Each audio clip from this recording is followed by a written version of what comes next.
여러분이 믿을지 안 믿을지 모르겠지만 제가 청소년 시기에 문학 소년이었습니다. 네. 나름대로 시집도 내고, 제가 고등학교 때 서클 이름이 뭐였냐면은 시창작반이었어요. 제가 고등학교 학교 동아리가 시창작반. 그때 선생님이 이런 말씀했습니다. 우리나라 사람이 참 글을 잘 쓰고 멋진 작품이 많은데 노벨상 받기는 어렵다. 왜 어렵냐면 아름다운 한글의 표현들을 영어로 이렇게 번역하기가 쉽지 않다. 푸르딩딩하다를 뭐라고 번역할 것인가? 거무죽죽하다는 것을 뭐라고 표현할까? 이러면서 이 번역이 어렵기 때문에 노벨상은 어렵다. 영어권에 있는 작품들이 그래서 노벨상을 타는 거다. 이렇게 말했던 기억이 있는데 드디어 우리나라에도 노벨 문학상을 타는 작가, 한강이라는 작가가 등장하게 되고 많은 사람이 기뻐하고, 작가도 글을 잘 썼겠지만 또 그만큼 대한민국 국력도 한몫했다. 제가 아는 파주의 문산인 목사님이 사진 하나 올렸어요. 자기가 5년 전에 한강 작가의 책을 사고 사인을 받았는데 그게 이제 노벨상을 타니까 이거 비닐로 밀봉하더니 가보로 전수하겠습니다. 그러면서 밀봉 사진을 올리더니, 요즘 그 사인된 책자가 인터넷에서 50만 원에 70만 원에 뭐 팔린다, 이렇게 말하는 것을 보게 됩니다. 가지고 우리나라의 참 큰 기쁨이다, 이런 생각을 해보게 됐는데, 그 한강 작가를 생각할 때 첫 느낌이 참 저 작가는 예민하다, 민감하구나, 이런 생각을 해보게 됐습니다. 왜냐하면 이제 노벨상을 수상한다는 소식을 듣고 많은 사람들이 기뻐하고 즐거워하면서 뭘 계획했냐면 축하 행사를 계획했어요. 축하 파티를 계획했습니다. 근데 한강 작가가 거절했어요. 근데 뭐라고 거절했냐면, 오늘도 날마다 전쟁터에서 죽어가는 사람이 이렇게 많은데 어떻게 지금 잔치를 벌입니까? 잔치할 수 없습니다. 이러면서 이제 축하 행사를 거절하는 모습을 보면서 대단하다. 보통 사람들 뭐 남이 어떻게 되든 나의 기쁨, 나의 즐거움, 나의 성공, 이것 때문에 파티하잖아요. 그런데 우리나라도 아니고 저 먼 나라에서 전쟁 나고 그렇게 죽어가는 사람들을 바라보면서 지금이 잔치할 때냐, 이렇게 이제 거절하는 모습 보면서 좀 특별하다, 이런 생각을 해보게 됩니다. 또 그게 예전에 또 기록도 있는데요. 이제 결혼을 하고 이제 아이를 안 낳다가 남편이 말하는 거예요. 여보, 우리도 아기를 낳아야 되지 않겠냐? 그랬더니 아내 한강 작가가 하는 말이, 나는 아기를 낳고 싶지 않다. 왜냐하면 이렇게 비참하고 이렇게 고통스러운 현실 속에서 우리 아이가 자라는 것을 원하지 않는다. 아직 우리 아이가 태어나기에는 너무나 세상이 험악하다. 이러면서 아기를 안 낳겠다, 이렇게 이제 말하는 책 내용이 있습니다. 작가 나이가 70년생이니까 제가 69년생이니까 한 살 차이면 비슷한 시대를 살았잖아요. 비슷한 시대를 살았어요. 게다가 서울에서 살았어. 그렇게 고통스러운 현실을 별로 보낸 것 같지 않은데 그의 마음은 이 시대를 바라보면서 아픔, 상처, 두려움, 걱정거리가 많은 것을 보면서 좀 나와는 좀 다르다. 저는 어떤 면에서는 좀 별 생각 없이 기쁘고 즐겁게 살았던 것 같은데 좀 나라 좀 기질과 성격이 좀 다르구나, 이런 생각을 하고 있었는데 문득 성경 구절 하나가 떠올랐습니다. 우리가 잘 아는 하박국 3장 17절인데요. 비록 무화과 나무가 무성하지 못하며 포도나무에 열매가 없으며 감람나무에 소출이 없으며 밭에 먹을 것이 없으며 우리의 양이 없으며 외양간에 소가 없을지라도 나는 여호와로 말미암아 즐거워하며 나의 구원의 하나님으로 말미암아 기뻐하리로다. 이 말씀이 떠올라서, 물론 이것이 기질의 차이, 성격의 차이도 있겠지만 어떤 면에서는 이게 믿음의 차이일 수도 있겠다. 하박국 시대의 상황은 너무나 암담하고 처참하고 날마다 죽음이 가까이 있고, 그럼에도 불구하고 하박국은 난 이런 현실 속에서도 기뻐하며 즐거워하며 하나님을 감사하다고 고백하는 모습, 어떤 면에서 절대 긍정의 믿음, 세상 사람 볼 때는 어울리지 아니하는 기쁨과 감사했을지 모르지만 성경에서는 그럼에도 불구하고 감사하고 기뻐하고 소망 갖고 있는 이 믿음을 귀하다, 이렇게 표현하는 것을 보고 있어요. 우리 삶 가운데 아마 다 기질과 생각이 달라서 너무나 비참한 현실이라고 여길지라도 하박국의 믿음이 우리 안에 있어서 그럼에도 불구하고 감사하고 기뻐하고 하나님을 바라보는 우리 모두가 되기를 주님의 이름으로 축복합니다. 아멘.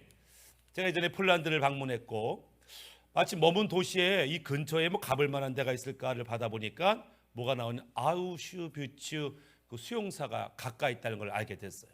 그래서 버스를 타고 시내 버스 타고 한 50분 가니까 그 수용소가 있었습니다. 뭐 아우슈비츠 수용소는 유태인들을 수십만 명, 수백만 명을 가스실에 죽인 그런 악독한 수용소로 유명하죠.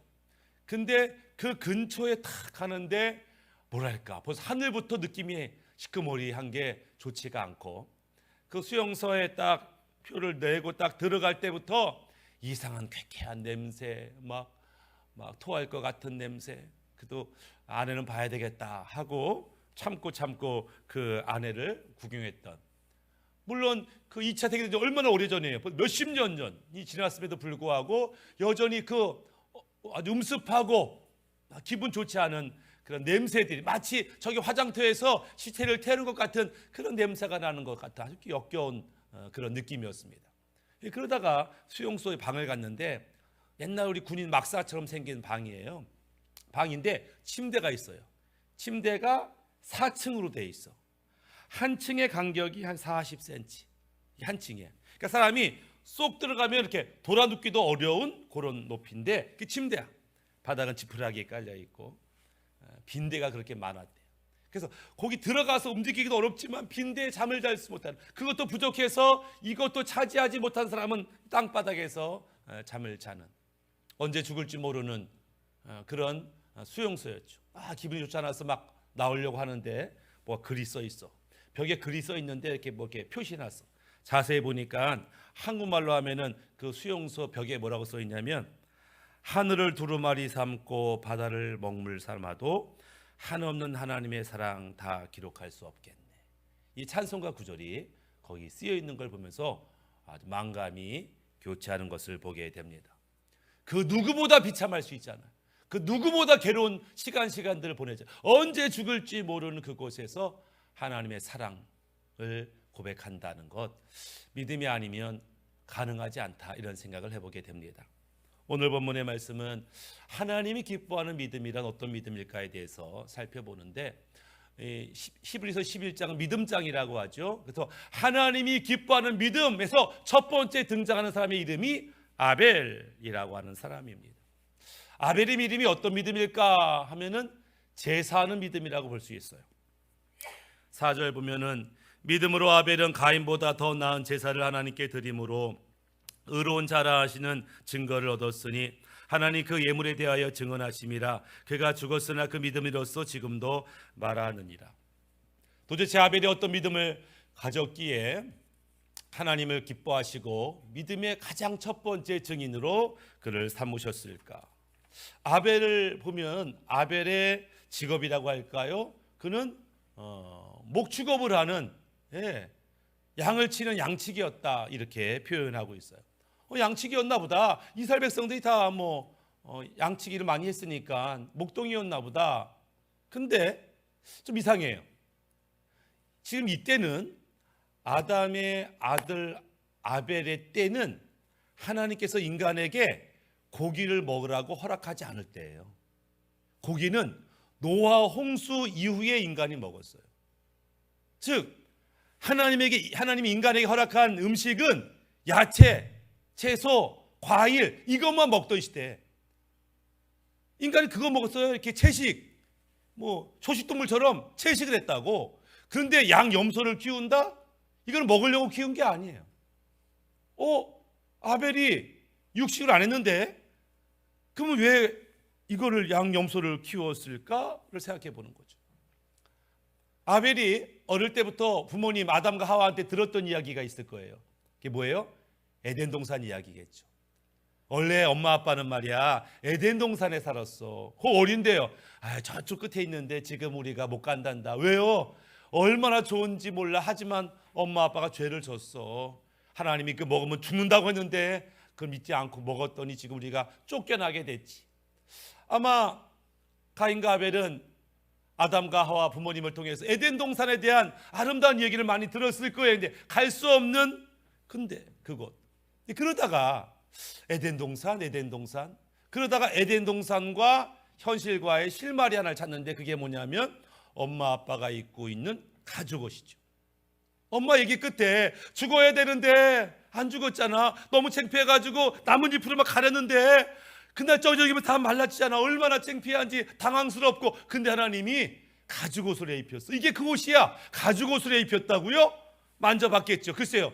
아마 양의 털인지 염소 털인지 가죽 옷을 입혔어. 그 얘기는 엄마 아빠의 죄를 숨겨주고서 어떤 짐승이 죽었다는 거예요. 그 짐승이 죽고 엄마 대신 죽고 아빠 대신 죽고 가죽 옷을 내어 주었다.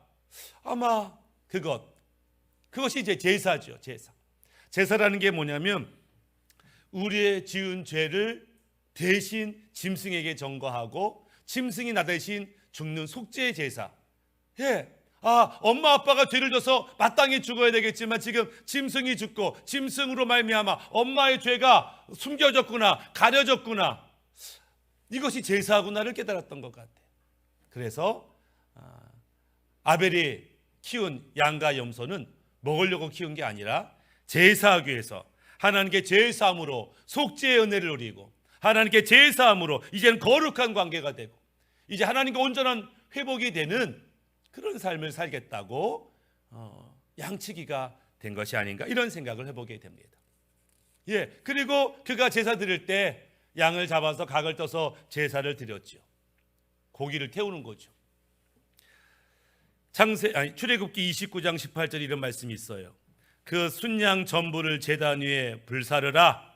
이는 여호와께 드리는 번제요 이는 향기로운 냄새니 여호와께 드리는 화전이라. 성경에서는 반복적으로 말하는 게 뭐냐면 너희가 속죄의 제물로 태우는 이 제물의 이 냄새, 연기, 향기가 하나님 보기에는 얼마나 아름다운지.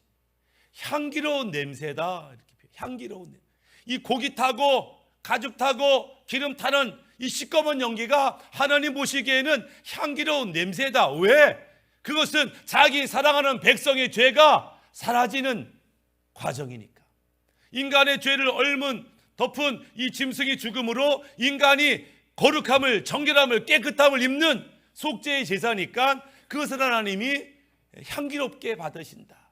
이제 내 백성이 깨끗해졌구나. 이제 내 백성이 자유롭게 되었구나 라고 받아들이는 것이죠. 아벨에게는 이 믿음이 있었던 것이죠. 그래서 성경의 첫 번째로 믿음의 사람 하면 아벨인데 그가 이런 제사의 믿음, 속죄의 믿음 이것을 가지고 하나님께 나아간 것을 보게 됩니다. 근데 제사는 단순히 속죄의 의미만 있는 게 아니고 두 번째 의미는 감사의 의미가 있어요. 감사. 그래서 감사제, 낙헌제 이런 것들이 있죠. 시편 50편 23절에 감사로 제사를 드리는 자가 나를 영화롭게 하나니 그의 행위를 옳게 하는 자에게 내가 하나님의 구원을 보이리라. 속죄는 것은 하나님께 감사로 나아가는 거예요. 하나님이 나에게 속죄의 길을 여셨구나. 오늘도 하나님이 나를 보호하시고 하시는구나. 감사의 고백이 또한 제사의 의미인 것들을 보게 됩니다. 아벨은 괜히 엄마 아빠가 에덴 동산 쫓겨나가지고 나는 걸 구경도 못했잖아. 불평원망하는 것이 아니라 오늘을 살게 하고 오늘 나에게 새로운 기회를 주신 하나님께 감사하는 제사 예배를 드린 믿음의 사람이었다. 이렇게 성경은 기록하고 있는 거죠. 두 번째 믿음의 사람은 에녹으로 등장합니다. 11장 5절에 믿음으로 에녹은 죽음을 보지 않고 옮겨졌으니 하나님을 그를 옮기심으로 다시 보이지 아니하였느니라. 그는 옮겨지기 전에 하나님을 기쁘시게 하는 자라는 증거를 받았느니라. 에녹의 믿음은 하나님과 동행하는 믿음입니다. 하나님과 함께하는 믿음이죠. 하나님과 동행하기 위해서는 조건이 있어야 돼요. 먼저 방향이 같아야 되죠. 하나님이 바라보는 것 내가 바라보고 하나님이 가시는 길 나도 가라고. 그것이 비전의 사람이죠. 그것이 사명의 사람이고 주님과 동행하는 겁니다. 방향만 같아서는 안 돼요. 속도도 같아야 돼요. 내가 너무 성급히 서둘러 앞질러 가도 안 되고 게으르고 나태해서 뒤에 쳐져도 안 되고 리듬과 보조를 맞추는 신앙생활. 그것이 하나님과 동행하는 사람입니다. 하나님과 동행하다 보면 예전에는 알지 못했던 하나님에 대해서 배웁니다. 하나님이 말씀하실 때 이렇구나. 하나님이 화내실 때 이렇구나, 하나님이 지금 뭐에 주로 관심을 갖구나를 동행하는 자가 알게 되는 거죠. 에베소서 4장 13절에는 우리가 하나님의 아들을 믿는 것과 아는 일에 하나가 되어 온전한 사람을 이루라. 하나님을 믿는 것과 아는 것은 뗄래야 뗄 수가 없어요. 하나님을 믿는다고 하면 하나님을 몰라? 뭘 믿는다는 거예요? 무턱대고 믿어? 덮어놓고 믿어? 그것은 성경이 원하는 믿음이 아니죠. 우리가 하나님을 아는 것만큼 믿을 수 있고 믿은 것만큼 하나님을 알게 되는 것이죠. 근데 이 알다라는 단어가 에피기노스크라는 단어를 썼는데 이것은 체험하다 이런 뜻이에요. 하나님 그냥 머리로 아는 게 아니에요. 그분을 체험하여 아는 거예요. 그분의 감정도, 그분의 경험도, 시선도 그분을 함께 동행함으로 체험하여 알 때 그분을 온전히 믿게 되는 거죠. 신앙인 가운데 머리로 믿는 신앙인들이 나약할 수밖에 없어요. 체험하고 경험하고 그분의 마음을 확실히 알고 그분의 사랑을 확실히 경험한 사람이 어떤 유혹도 이기게 됩니다. 이런 사람이 믿음이 점점 커지죠. 왜 나는 신앙생활 오래 했는데 왜 이렇게 믿음이 자라지 않는 거야? 어떤 면에서 이 체험 신앙이 부족한 거죠. 하나님을 가까이 경험하는 그런 기회들을 많이 얻지 못했다라고 하는 거예요. 하나님을 체험하지 못하면 끝까지 믿음 지키기가 어려워요. 누가복음 18장 8절에 그러나 인자가 올 때에 세상에서 믿음을 보겠느냐? 마지막 때에 믿음 가진 사람이 얼마나 되겠느냐? 왜 마지막 때 믿음이 없어요? 하나님을 체험 신앙이 부족한 것이죠. 머리로 아는 신앙이 유혹과 위기와 고난을 이기기가 어렵다라고 하는 것입니다. 그런데 에녹은 늘 하나님과 동행함으로 그분의 마음을 알고 그분의 계획을 공유하고 그러면서 믿음이 자라고 늘 주님과 기쁜 신앙생활을 했다. 에녹이 엄청난 위대한 일을 했다, 이걸 한마디도 안 나와요. 에녹이 말이야 엄청 결단하고 헌신해가지고 큰 업적을 남겼어, 그런 거 없어요. 그는 그냥 하루하루 하나님과 동행하며 행복하고 기쁘게 살았어. 그랬더니 주님이 그를 그냥 오늘 우리 집에 갈래 하시면서 천국으로 데려가셨다, 이렇게 말씀을 하고 있더라라고 하는 것이죠. 성경에는 오늘 히브리서에는 특별히 두 가지 믿음에 대해서 언급합니다. 이 첫 번째 믿음은 모세, 삼손, 엘리야 이런 사람들 이름을 거론하면서 믿음의 능력 있는 사람들을 언급해요. 첫 번째 믿음은 뭐냐면 능력의 믿음입니다. 믿음이 있어서 오늘 문제를 돌파하고, 믿음이 있어서 위기도 유혹도 이겨내고, 믿음이 있어서 상상할 수 없는 엄청난 업적을 이루는 그런 믿음이 있다. 이 믿음 하나님이 기뻐하신다라고 하는 거예요. 그런데 또 다른 믿음이 있어. 그것은 비록 세상에서 성공하지 못해도, 세상에서 인정받지 못해도, 고난 가운데 역경 가운데 인내하고 견디는 믿음. 하박국처럼, 스데반 집사처럼 그가 비록 죽임을 당하고 비록 그가 굶주림을 당할지라도 그럼에도 하나님을 믿고 의지하는 그 인내하는 믿음에 대해서 동일하게 칭찬하는 것을 보게 됩니다. 히브리서 11장 36절 보면은 또 어떤 이들은 조롱과 책짓일 뿐 아니라 결박과 옥에 갇히는 시험도 받았으며 돌로 치는 것과 톱으로 켜는 것과 시험과 칼로 죽임을 당하고 양과 염소의 가죽을 입고 유리하여 궁핍과 환난과 학대를 받았으니 이런 사람은 세상에 감당하지 못하느니라. 그들이 광야와 산과 동굴과 토굴에 유리하였느니라. 얼마나 불쌍해요. 그럼에도 불구하고 믿음을 가진 자에 대해서 하나님이 기뻐하는, 우리가 세상에서 잘 나가야만 믿음의 사람이 아니에요. 세상에서 엉망이 돼도 끝까지 인내하고 견디는 그 믿음을 하나님이 기뻐하신다라고 하죠. 그렇다면 나는 지금 어떤 믿음을 가지고 있는가? 어떤 문제도 돌파하는 그런 믿음 가지고 있는가? 잘 아시는 거죠.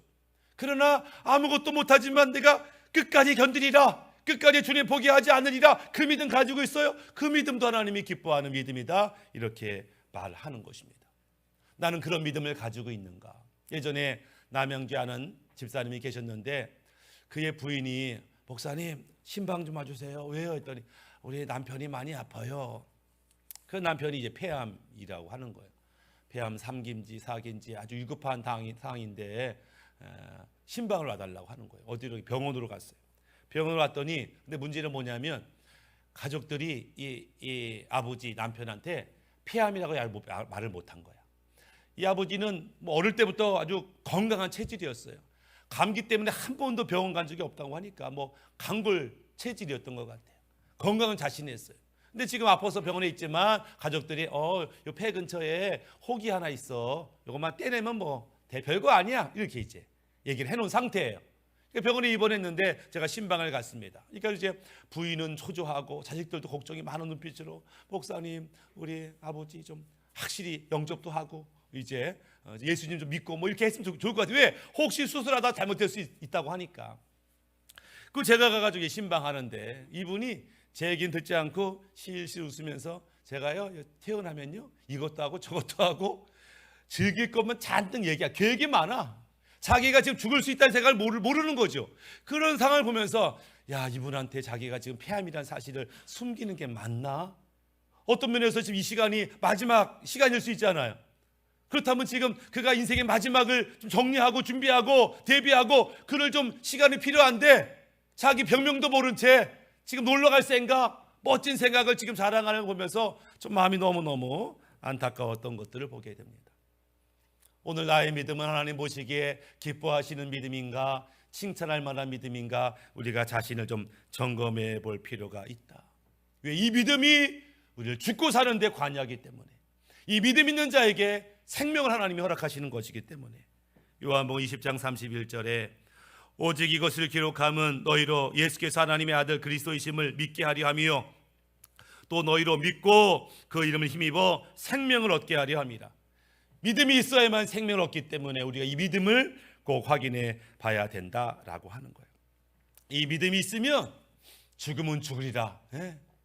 오히려 죽음을 두려워하지 않는 그 모습을 갖게 됩니다.